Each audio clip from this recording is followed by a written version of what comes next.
무사셋. 안녕하세요. 법무사 김창산입니다. 안녕하세요. 노무사 안은지입니다. 안녕하세요. 세무사 전형진입니다. 법무사 노무사 세무사 셋이 모여 무사 셋입니다. 셋입니다. 무사셋. 오늘은 개인 기업의 법인 전환입니다. 일단 법인 전환을 왜 해야 되는지 그 이유에 대해서는 너무나 명확하게 모든 분들이 다 알고 계실 것 같기는 해요. 첫 번째 뭐냐면요, 그냥 세금 때문이에요. 정말 세금 때문입니다. 개인 사업자에 대한 세고 세율이 몇 %냐면은 지방소득세까지 합치게 되어지면 49.5%. 오. 어마어마한 세율이에요. 이 세율 차이 때문에 법인으로 전환하시는 분들이 굉장히 좀 많으시긴 하시죠. 세금 차이만 해도 진짜 어마어마하니까. 그 다음에 요즘에는 세금을 얼마 안 내시거든요. 그럼에도 불구하고 법인으로 전환하시는 분들이 계십니다. 사업에 대한 확장, 대외 신용도 이것 때문에 하시는 분들이 많아요. 아무래도 우리 사업체에서 주자가 붙다는 그 이유 하나만으로도 투자 받기에도 훨씬 더 수월하고요. 정부 지원 사업에 들어가기도 훨씬 수월합니다. 그 대출을 받으실 때도 신용도가 높아지기 때문에 여러 가지 자금 확보 목적에서도 훨씬 더 유리한 측면이 있죠. 법인 전환 방법은 총 3가지의 방법이 있습니다. 그게 뭐냐면 부동산은 현물 출자해서 법인을 설립하는 방법이 있어요. 이 경우는 누가 많이 하냐면 개인 사업자 때 자기가 보유하고 있고 자기 사업장에 보유하고 있는 부동산이 많은 사업자들이 하는 거예요. 일반적인 사업자들은 별로 그렇게 할 필요성이 없는 방법이죠. 현물 출자에 대해서 제가 좀 간단히 부가적인 설명을 드려볼게요. 말 그대로 현물을 출자한다는 겁니다. 돈을 직접 내는 것 대신에 기존에 갖고 있던 그 부동산이라는 현물, 이것을 감정평가해가지고 주식 대신 낸다라는 거예요. 부동산 사업을 하는 경우 쉽게 말해서 건물주인 분이겠잖아요. 네. 그분이 현물 출자를 통해서 주식회사를 설립해서 각종의 혜택을 보게 되는 경우가 많이 드물어졌기 때문에 부동산 사업을 가지고 법인 전환하는 경우는 극히 드물게 되었다라는 것을 말씀드립니다. 두 번째가 포괄 양수도에 대한 법인 전환 방법입니다. 이 경우는 자신의 개인 사업자 때 받을 수 있는 세액 감면, 공제 이런 것들이 다 받고 있으시는 분들은 그대로 법인에서 그에 대한 혜택을 넘기시는 방법이기 때문에 실무에서 굉장히 많이 쓰이는 방법입니다. 그리고 세 번째 뭐냐면 그냥 일반 양수도인데 이거는 어렵게 생각하지 마시고요. 그냥 개인 사업자 폐업하시고 법인 설립하는 방법. 2번, 3번하고는 어떤 게 다른 거예요? 2번은 개인 사업자 때 받고 있는 세액 감면 공제가 많으시는 분들은 이번 방법을 선택해야 돼요. 나 세액 감면이나 공제 아무것도 없다라고 한다면 그냥 3번 방법 선택하시면 되어지는 겁니다. 3번 방법이 훨씬 더 수월해요. 이게 포괄이 안 들어갔다는 얘기는 그 전에 개인 사업자로서 가지고 있었던 모든 자산과 부채와 또 이제 인적인 어떤 인프라와 그런 것들이 동일성을 유지하면서 넘어가지 않으니까 일반 양수도라고 하는 거고, 포괄 양수도는 동일성을 유지하면서 말씀하신 것처럼 각종의 절세 혜택이라든지 뭐 공제라든지 감면이라든지 그런 것들에 대한 혜택이 그대로 이어진다. 그렇기 때문에 그것을 할 필요가 있다. 그런 차이가 있다고 볼 수 있는 거죠. 요거 근데 설립할 때는 그럼 좀 차이가 있나요? 포괄 양수도 방식에 의한 것이건 일반 양수도 이건 둘 다 주식회사를 새로 설립한다라는 건 완전히 동일합니다. 근데 이제 세무사님들이 해주실 일들이 좀 더 많아지는 거죠. 포괄 양수도의 경우에는 계약서도 잘 만들어야 되고 주식회사가 설립되고 나서 3개월 내로 기존의 개인 사업자를 동일성을 유지하면서 이전시키고 폐쇄시킨다. 그런 부분이 이제 좀 다른 거죠. 여기에서 실수가 되게 많이 일어나기는 해요. 지금 말씀하신 것처럼 법인을 설립한 후에 3개월 이내는 무조건 개인 사업자는 폐업해야 됩니다. 그래야지 포괄 양수도 법인 전환 이게 이제 설립이 되어지는 거예요. 법인 전환은 세무사와 법무사의 어마어마한 콜라보레이션이라고 말씀드릴 수 있을 것 같아요. 어느 누구 하나가 삐끗대죠? 그러면 이 개인 사업자 때 받았던 그 세액감이 다 날아가는 거예요. 혜택이 완전 없어지는 겁니다. 이거 어마어마하게 중요한 거예요. 법무적인 면에서도 이제 몇 가지 특이할 사항이 생기는데, 개인 사업자의 상호와 주식회사의 상호가 동일해야 되는 겁니다. 그리고 그 사업장과 본점이 동일해야 되는 거죠.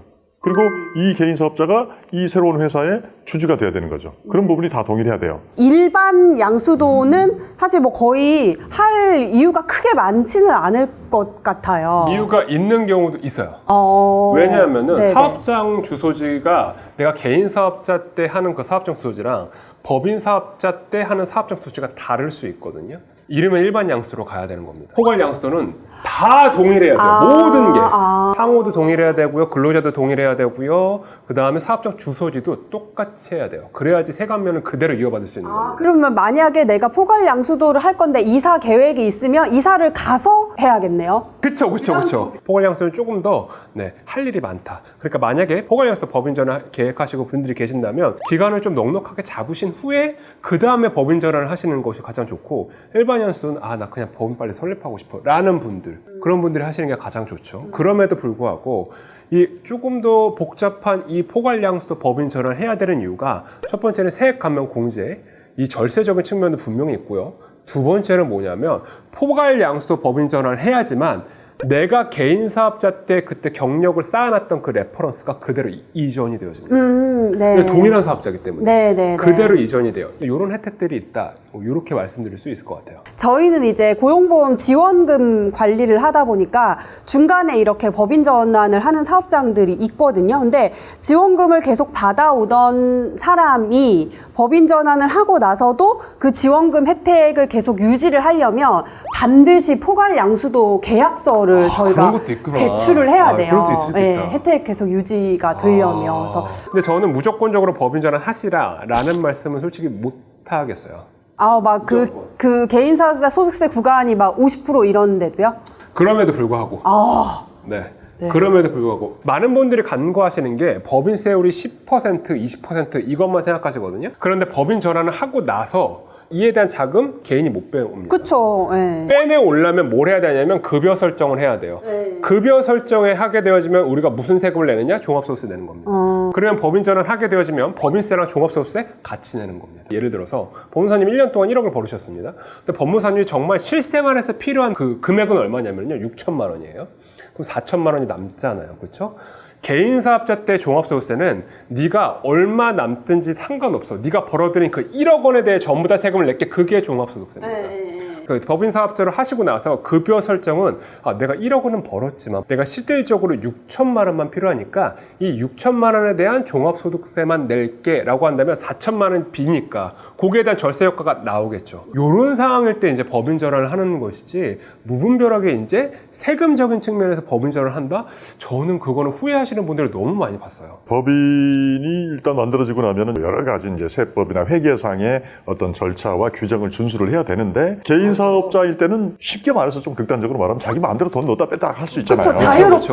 근데 네. 법인 만들어지면 그런 부분에서는 자유롭지는 않다. 그쵸. 그거는 감수해야 된다는 얘기죠. 약간 내 돈이냐 법인 돈이냐 이게 맞아요. 그렇죠. 실제로도 다르니까. 법인 계좌에서 내가 만드는 법인인데 내가 돈 못 뺀다고? 막 이렇게 생각하시는 분들이 되게 많으셔서, 그래서 일부러 법인 전환 안 하시고 개인 사업자 운영하시는 분들 많으세요. 내 자금 내가 마음대로 갖다 쓸게. 그게 개인 사업자 때 가장 큰 혜택이긴 하지만 그에 대한 대가는 따른다. 그게 뭐? 세금이다.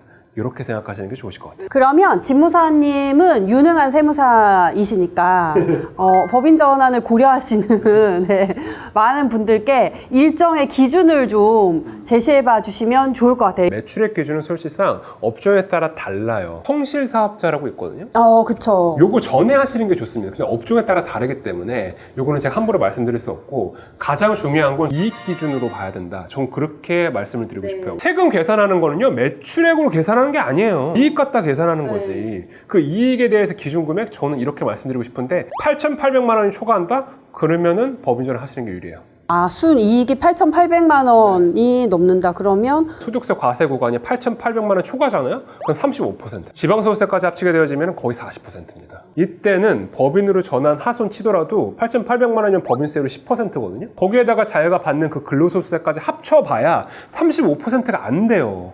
100% 안 될 거예요. 그렇기 때문에 저는 무분별하게 법인 전환 하시는 것보다 자신의 이익사항을 먼저 봐라. 그 금액이 얼마? 8,800만 원. 이제 매출 대비 이익률이 조금 높은 그런 데들이 법인 전환을 많이 고려를 한다. 이렇게 보면 되겠네요. 많은 사업자님들께서 무사진, 무사청, 무사안제 연락을 주시면 최대한 성의 있게 답변해드리고 또 의뢰를 해주시면 업무 처리를 하도록 하겠습니다. 자, 지금까지 법무사 김천선, 노무사 아는지 세무사 정영지. 셋이 모여 무사 셋이었습니다. 셋이었습니다.